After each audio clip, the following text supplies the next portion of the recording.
I never intended on these drawers looking like this. My first plan for these drawers was a little bit different to how they turned out, but I changed my mind partway through. I'm going to take you through the creative process and hopefully you'll enjoy the video.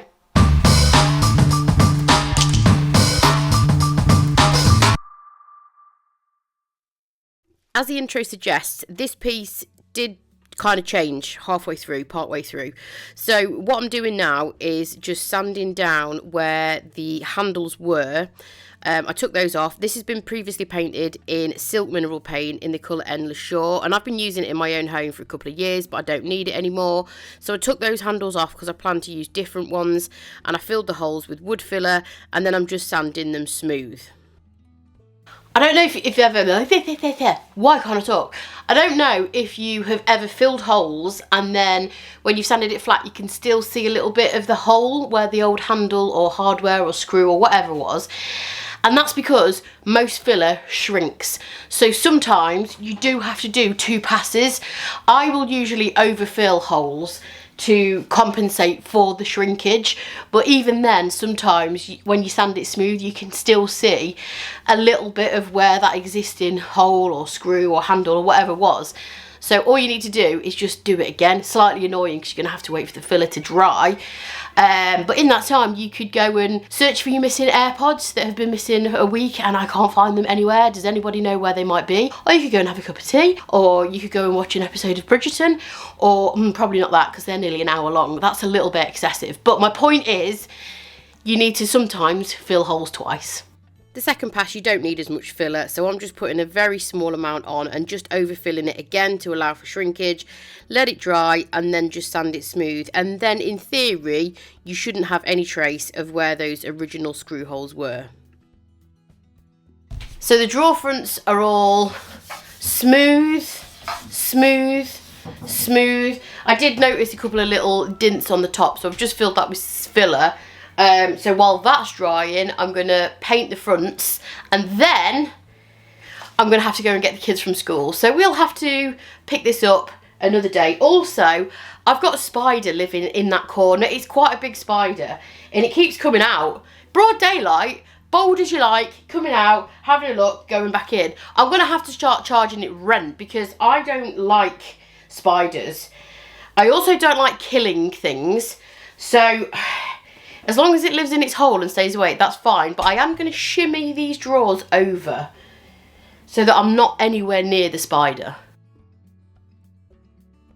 And that spider is still there to this date. I'm saying that like it's months ago.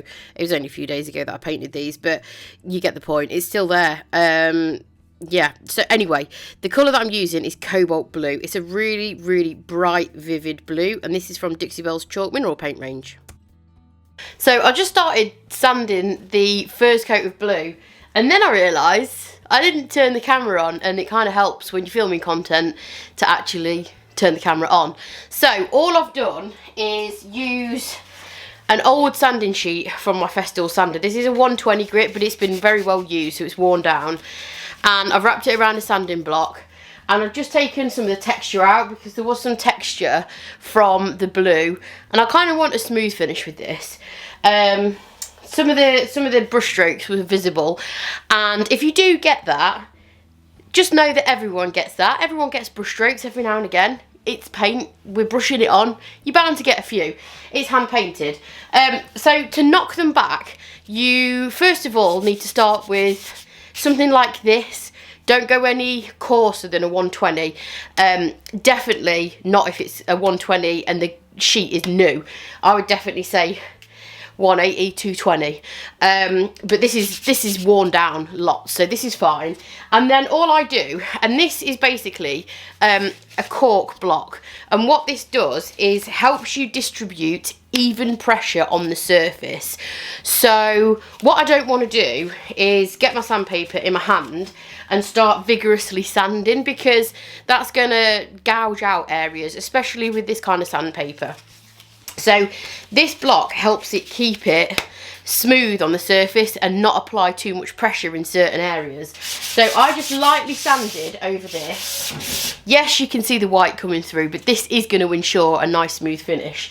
So I've done that all over, and then where there really was some texture, either from the white paint before or the blue paint that I just applied, it's in some areas like here, I've had to go back to the wood because that's the only way to get that smooth finish. And usually the rule of thumb is if you run your hand over the surface and you can't feel any imperfections with your finger, you're going to be absolutely fine to paint over the top of it. It doesn't matter that I've got some wood, some white paint and some blue paint. It's all very, very smooth. If you can feel a lip or if you can feel any texture, generally speaking, that means it's going to show through in your paint. So once you've done that step with a coarser paper, again, I'd probably try and stick to like a 180.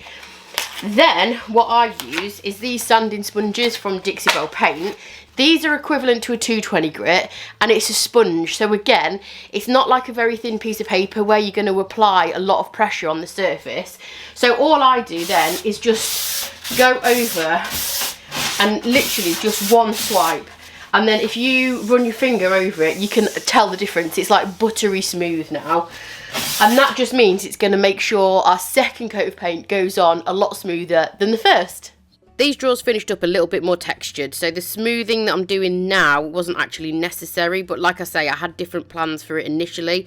I just kept this content in because I thought it would be quite useful. Okay, so that's nice and smooth and we've got rid of any brush strokes or any texture.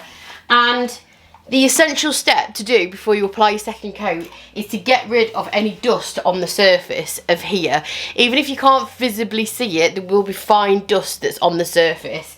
So you can buy tack cloths, but they do tend to be quite expensive and you can't reuse them. So I use microfiber cloths. You can either use these dry or a little bit damp. I prefer to use them a little bit damp. I just spray them with tap water and then wipe it over the surface. And these are designed to pick up dust, so they will work. But like I said, you can get tack cloths that are specifically for this job, but they just end up working out so expensive. So I use this and I've never had a problem using microfiber cloths. And as you can see, that is all the fine dust that would have been on the surface, and if you apply your paint over the top of that, it gives you obviously a little bit of texture and it doesn't give you that kind of nice smooth finish that we're aiming for. And then you just basically apply your second coat in exactly the same way as your first. You might notice that I'm spraying something on my brush and on the surface as I'm spraying. That's just tap water in a mister bottle. I always forget to mention that, but that just helps the paint go on smooth. I've just added a second coat of paint onto the drawers and I've actually taken every single drawer out to paint separately. And the reason being is because they've got like a lip around the side, which I painted in white, so I'm going to have to tape it off and paint over it in blue. And a lot of people ask me how I deal with the sides of drawers. The first thing you need to make sure is if you put in any paint on the side of a drawer is that you've got clearance to do so. If you put a coin in between the drawer and the carcass, generally means you've got enough space for paint. If you haven't got enough space for paint, you have to either adjust the drawer by sanding it or not paint at all. Generally speaking, I don't paint the sides of drawers just because it can interfere. Any moving parts I tend to not paint. Because it causes problems out of experience. So I tend to leave it unpainted. However, there is a lip around here, and when the drawers are in, you can see a little bit of the orange pine. So that's why I took the white paint originally around the lip, also painted that lip there. So I'm going to tape it off again and repaint over it. And also, a lot of people, you might see a lot of people taping off the individual dovetail joints. I ain't a fan of that look, I'm not going to lie. Also, not being funny, who's got time for that? Not me. So I don't do it. Just because everybody else is doing it, it doesn't mean you have to do it. I just tape a straight line. I think it looks much neater, much cleaner. That's if I do paint the side. Like I say, 9 times out of 10, I tend not to do it at all. There are no two pieces of furniture the same, so what I'll do on this piece I won't necessarily do on another. I'm just showing you what I did on this particular piece to tackle this particular piece of furniture. So as you can see, I just taped around the edges, cut it to size around the lip, and then just went ahead and painted that exact same colour, the cobalt blue, over the drawers while they were out of the carcass. So in total, I did 3 coats of the Cobalt blue over the entire piece to get full coverage, and that's just because I was covering white. And then you can see I've skipped forward a little bit to the content where I was going to do the bone inlay stencil, which if you want to know how it turned out, you can see that on previous videos that I've done on my channel. And my idea was to fill the drawers with this little pattern and do it around the sides as well. But as you can see, there was a bit of bleed through. I didn't love it. The drawers are very, very small. I am talking to the camera, but I'm voicing over it because it's not really relevant, the stuff that I said. Because I was initially just going to try again and try a slightly different section. But as you can see, whilst it was still wet, I just rubbed it down, and then I'm going to sand it a little bit as well. And that's just because you can see the stencil through the paint. If you paint over in a stencil, it is visible. It's very, very slightly raised. So I'm just sanding it down first, and then I recoated in blue. So up until this very moment in time, I have been wanting to put the bone inlay stencil on this piece and using white and doing a similar look to the pieces that I've done quite recently with the bone inlay stencil, because I absolutely love it. However, I've just spent the last hour fiddling about with the stencil, placing it on. I did a draw, didn't love it.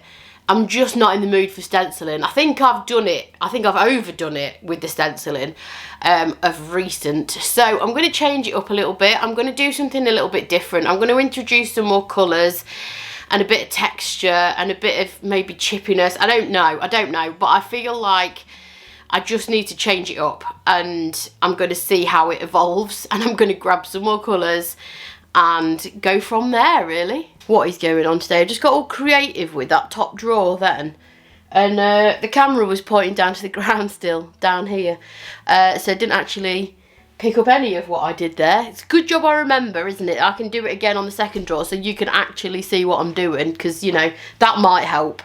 If you haven't noticed by now, I was probably having a little bit of an off day when I was trying to stencil these drawers, because usually stenciling is my bag. I got frustrated with it, I got impatient, and I just needed to do something way more creative. So this is when the drawers took a turn.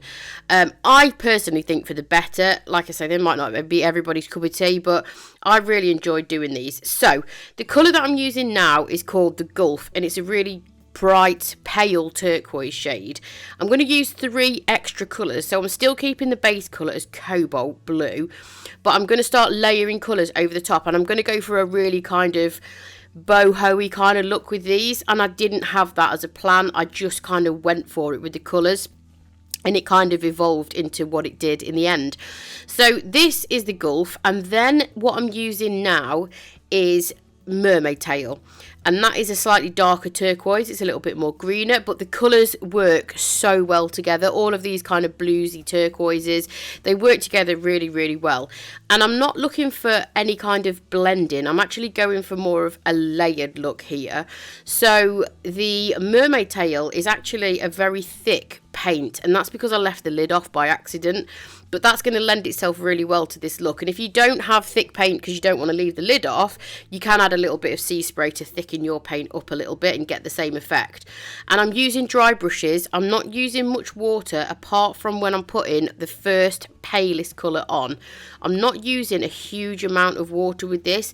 This mainly relies on kind of dry brushing layers over the top of one another. I've only done 2 drawers and I feel so much better already. Sometimes you have to follow your heart, not your head.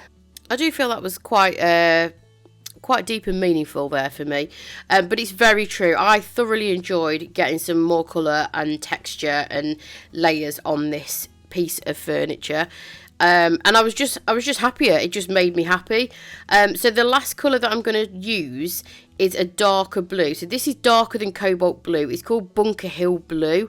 It's not quite as dark as in the navy, but it is darker than Cobalt blue. So this is going to be my shading, and I'm not really going to stick to, you know, strictly putting it on the exterior of the drawers, although that is roughly where I'm putting it. I'm just kind of doing it by eye. And if you notice, I'm using my paintbrush and holding it quite high up with quite a loose grip, and that's going to give me a lot of kind of looser kind of marks, and you'll notice I'm moving my paintbrush over the surface really quickly. Again, that's going to give me quite a lot of loose kind of abstracty marks. I'm not being very precise with this at all. I'm just layering over those darker blues over the top of the lighter blues. And Dixie Belle Paint is very highly pigmented, and I don't need a lot of paint on my brush at all. I use such a small amount of paint to do this effect in total. I use hardly anything at all. So I'm using the natural bristle brushes, the chip brushes, and I'm just dry brushing that over the top of the other blues. So far, I love it. So I'm following roughly the same process for each drawer, but I don't want them to be symmetrical, and I don't want them to all look the same. I kind of want the piece to flow all the way down the piece, and that's why I'm leaving the drawers in, because I need this to flow all the way down, because it is a much more organic piece than what I had planned before. So again, the gulf goes on as the main kind of colour in the front, then I shade with Mermaid Tail and Bunker Hill Blue. Okay, so that took me 24 minutes and 25 seconds to do that whole thing, as well as talking and doing a little bit of recording on my phone as well. And I spent longer than that trying to mess around with the stencil on one drawer front. So to me, that's personally how I know I'm on the right tracks, when I can get stuck into something, go with the flow, and it turns out with something that I'm really pleased with. I know this probably isn't everybody's cup of tea, and that's absolutely fine, but sometimes when you are painting furniture and you're getting so frustrated with the process, it takes all the enjoyment out of it, and you've got to enjoy the process, because that shows through in your work. And that was very deep. That's as far as I'm going to go with the deep things today. So I'm going to leave that to dry, because I don't want to muddy it up too much and start messing with it. I'm going to let that dry, and I'll probably come back to it and do some other stuff to it, but I'm going to let that dry down for a bit. So now the thing that I've got to tackle are the big, long, plainish sides. So what I'm going to do is treat that as a drawer front, but obviously it's just flipped on its side. So instead of the drawer fronts being obviously that way, and I'm kind of concentrating my paint on a small horizontal area, I'm concentrating it on a large vertical area, but I'm going to treat it the same as I did the drawer front. So I'm going to start with a paler colour with a little bit of water to give like a wash, and then I'm going to add the other colours, and that way I'm going to get continuity around my piece. Even though it's not going to be the same, it's going to give me continuity. So as I said, a little spritz of water, the gulf is going on, and if you notice as well, I'm not just concentrating my brush strokes in one direction, because I don't want anything too linear or brush strokey. I want a kind of a block of this, and I don't mind if a little bit of the cobalt blue is showing through as well. And then I'm going to use that dried up Mermaid Tail, which has gone a little bit crusty because I left the lid off the pot, and I'm just going to add some shading around the edges with that. And again, not strictly sticking to any kind of linear lines or anything like that. I'm just kind of pausing every now and again, sitting back and just making sure that it kind of looks okay to my eye. And then again, using the Bunker Hill Blue around the edges and just bringing it down a little bit in areas as well. Again, just to look a bit more organic and not kind of so linear. And just basically blending it all together. And then I just went in again with the paler colours, just to bring them around to the edges a little bit, and just kept layering it and looking back and adding a little bit more colour here and a little bit more there, and just using a very, very small amount of paint, because like I say, these are super pigmented. A little bit goes a long way. It's easier to add more than it is to take away, although with this process, when you are layering colours like this, especially if you're using colours within like a tonal range, so these are all kind of blues and turquoises, they are very forgiving, and you can kind of get away with, you know, layering up different colours. If you want to adjust it slightly or make an area darker or make an area lighter, you can absolutely do that. Once I was happy with the placement of all the blues, I did go back over the drawer fronts and just had a little touch of different colours here and there to add to the depth. I went back in with a sanding sponge, and this is just going to soften all of those blues and help them kind of melt together. So this is just a 220 grit sanding sponge from Dixie Belle. And then again, never forget the step where you wipe away the dust off your surface with a microfiber cloth, because we're going to top coat next and you don't want that getting trapped in your top coat. The top of the piece is normally where customers put their items, their belongings. They'll put a plant, they'll put ornaments. So sometimes I will use a clear coat for the top of the piece only, because you all know that I love to use wax on my pieces, and clear coat flat is a very similar sheen to wax. So I applied 2 coats of clear coat on the top, and then I applied wax on the rest of it.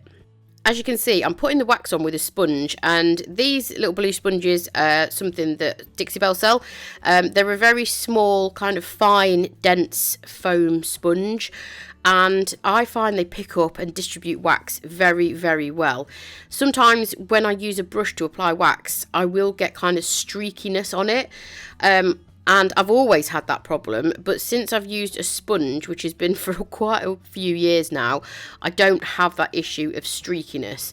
I'm going to use Best Dang Wax in brown to add slightly more depth and dimension to this piece. I'm not using black, because sometimes when you use black over blues, it can give a very kind of cold, cool look. So the brown has obviously got warmer tones than the black, and that's just going to help kind of give this a nice aged look without the coolness of black. For the brown wax, I use a brush, not a sponge, and that's because it gives me more accuracy as to where I apply it, because I don't want this brown wax to go all over the piece. I only want to add shading and dimension to certain areas. So wherever I want the darkest areas to be, that's where I put the brown wax, and then I kind of work it out into the other areas, because otherwise you tend to get a line where the brown wax stops and then you have nothing after that. So I like to work that in. As you can see, this is real time. I'm not speeding it up or cutting it or editing it out. And you can see how long it's taken me to just do one draw front, because like I say, I work it into the rest of the piece. So I'll add my brown wax into the darkest areas and then take it into kind of the other areas, so you don't get that kind of harsh line where the wax stops. And then this is another tip. So the original sponge that I used to apply the clear wax, I'm going to use that as kind of an eraser, and this is going to help blend the line between the brown wax again. Just before I finish up and put the handles and stage it and show you the final result, I'm going to show you the top, because this has had clear coat put on it, obviously, as I showed you earlier on. The rest of it has had clear wax and then brown wax put on for shading, but you can put the coloured wax, i.e. brown in my case, you can put the brown wax over your clear coat. It will give you a very similar kind of look. So I'm going to add the shading in exactly the same way with the brown wax and the brush as I did on the rest of the piece. That way the whole thing will kind of tie in. It's just that this has had a clear coat put on it, so it's going to be slightly more durable for the top for items to be placed on it. I do this quite often just because obviously I sell all my pieces, and like I say, customers are very quick to plonk a plant on the top of it, and the clear coat just offers slightly more durability than the wax. The white pot handles I had in mind when I was going to do the bone inlay detail isn't going to work with this look, so I found some gold handles and put those on instead. Right, so the handles have just gone on very, very quickly, and the last thing to do, which is something that I normally go fast past for some reason, I don't know why, but it's very important, because otherwise you're going to be left with like a sticky, like a tacky surface. So when you have used wax, any wax, this even applies to gilding wax, and this is the reason that a lot of people say that it feels sticky or they don't like it, or for example gilding wax rubs off. You've got to buff it. You have to buff it. So you will always put too much wax on your surface. That's how it works. Even with a sponge, there's too much wax on the surface because I can feel it, and it's sticky, and it gives you that kind of like waxy feeling. It's wax, so that makes sense. So what you need to do is get a lint-free rag. Dixie Belle do sell these in bags, very inexpensive if you don't know what a lint-free rag is, but you could use also like an old sheet or something. But if it isn't lint free, be very careful because you will leave like little fibres on your piece, so it does need to be lint free. I like to wrap it up like a soft kind of nice smooth soft bit like that. And then you're going to need some elbow grease, and you're going to have to rub. And what you're trying to do is basically take the excess off, and by doing that and rubbing, you are just leaving what's necessary left on the surface, and that gives you a really nice sheen. It takes the excess off and stops it feeling sticky and tacky. A lot of people will just put the wax on and then either not buff it at all or not buff it enough. You do need to buff it. You will get product coming off on your rag. If you lift off too much coloured wax, for example, you can always go back in with a second coat and build the coverage up. That's better than just trying to apply it really thickly in one hit. So you will lift, like that's the brown wax coming off on here, so you will lift some of the product off, but I like it because it kind of like works it into the paint a little bit better rather than leaving it sitting on top. So this step is very important, and what you're aiming to do is basically run your hand over it, and it should feel nice and smooth and soft without any sticky residue. I leave my wax to sit on the surface for about half an hour before I buff, and then when I've buffed it off, it does take about 20 to 30 days to cure completely. This is the finished look. It's turned out very boho, very layered, and it's completely different to how I envisaged it to start off with, but I do love it. As always, thank you for watching the video. I hope you enjoyed it, and I hope you like the drawers as well. If you aren't already a subscriber, I'd love for you to hit the subscribe button, and I will catch you next time. Bye!